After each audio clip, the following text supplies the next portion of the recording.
wasteland was forever changed. The new California Republic celebrated its second victory at Hoover Dam, establishing definitive control over the entire Mojave Wasteland. Soon after, they negotiated terms to annex the Strip, Freeside, and many surrounding communities. The Mojave Wasteland, at long last, had entirely fallen under the NCR's banner. The Courier, fair and even-handed in his dealings throughout the wasteland, was honored by the NCR for his support of the military at Hoover Dam. He was presented with the Golden Branch, the highest civilian decoration given by the Republic. Though some super mutants in Nightkin continued to journey to the legendary Utopia, they found little trace of its existence. Some eventually found their way to Jacobstown, but many wandered off into the wastes, confused and disheartened.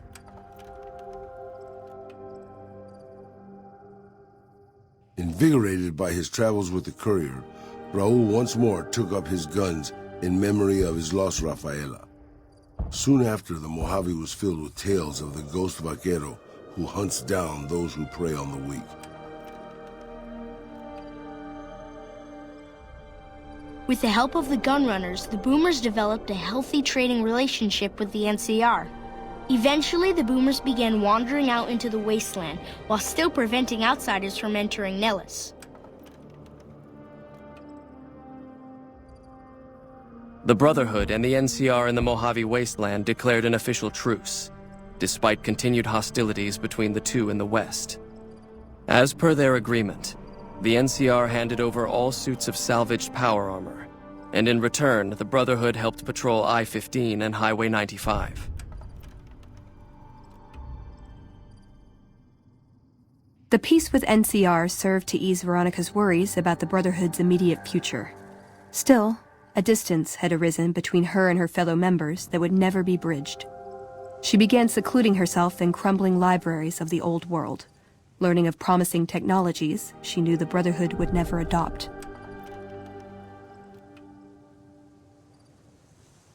Their leaders destroyed by the Courier, the fiends scattered throughout the wasteland. Without the organization of Motor Runner, Cook, Violet, and Driver Nephi, they were easy prey.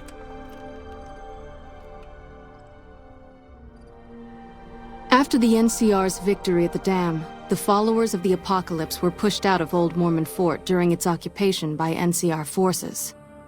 NCR further encouraged them to leave Outer Vegas entirely, and the followers had no choice but to comply. Arcade had hoped that Freeside would be able to remain independent of NCR rule, but he was glad that Caesar's Legion had been stopped at Hoover Dam. He tended to the sick in Freeside for a while longer, then returned to NCR territory to become a teacher with the followers there.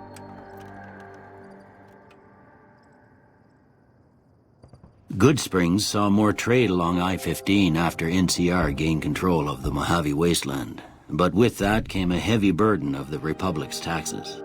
Some old-timers, unable to handle the cost, were forced to move on, grumbling all the while.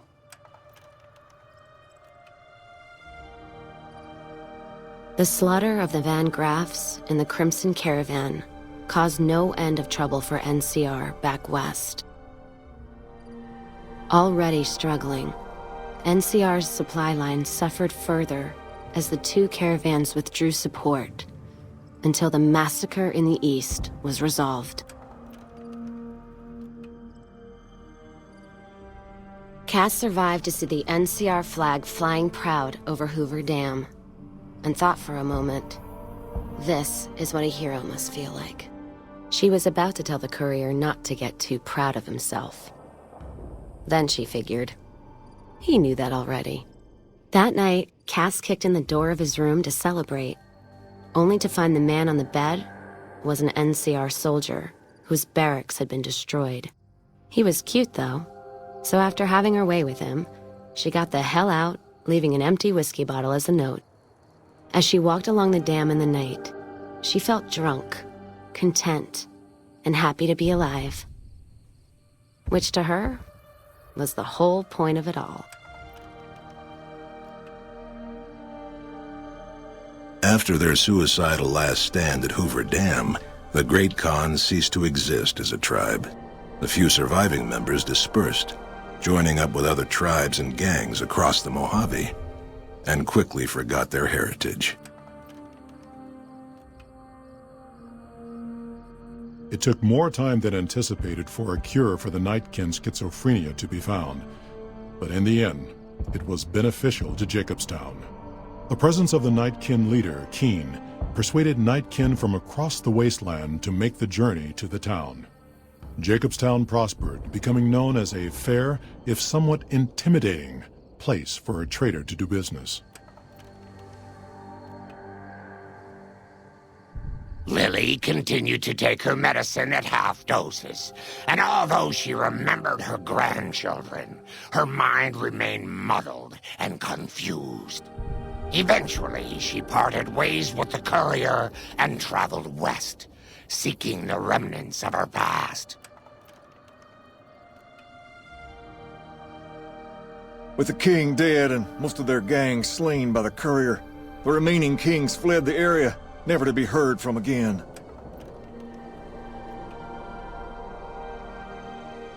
After Ray's brain was transplanted into Rex's cybernetic body, it took Rex some time to adjust to the old scrapyard dog's memories. Eventually, Rex's mind settled peacefully, melding his own memories with that of long travels with old Lady Gibson.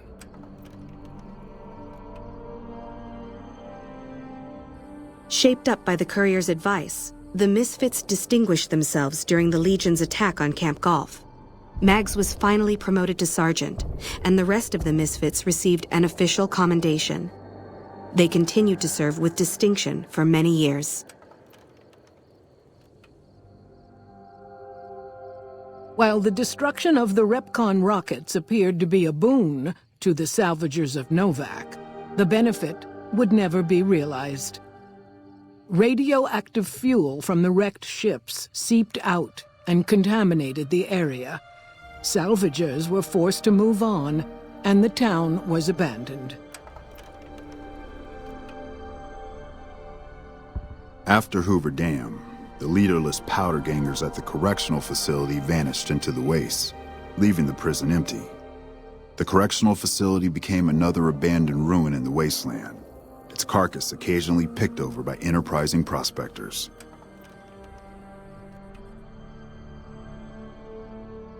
Armed with a wide array of improvised explosives and stolen weapons, the Vault 19 powder gang tormented the Mojave Wasteland for years. Citizens of the NCR were favorite targets, and they always suffered the worst fates.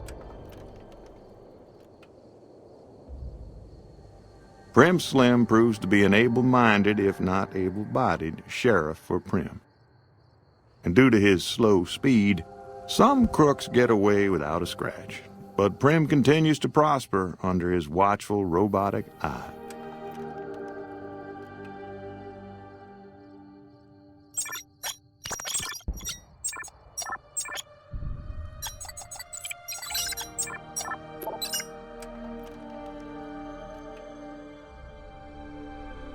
After the death of Chief Hanlon, the power of NCR's Rangers was broken for years. Their organization, so reliant on the wisdom and guidance of its elder members, became a shadow of what it once was to people across the wasteland. After their bold arrival at Hoover Dam, the remnants disappeared as quickly as they came. Legends of their power spread throughout the Southwest, a reminder of why people once feared the sight of vertibirds in the sky. And so the Courier's Road came to an end, for now. In the new world of the Mojave Wasteland, fighting continued, blood was spilled, and many lived and died just as they had in the old world. Because war never changes.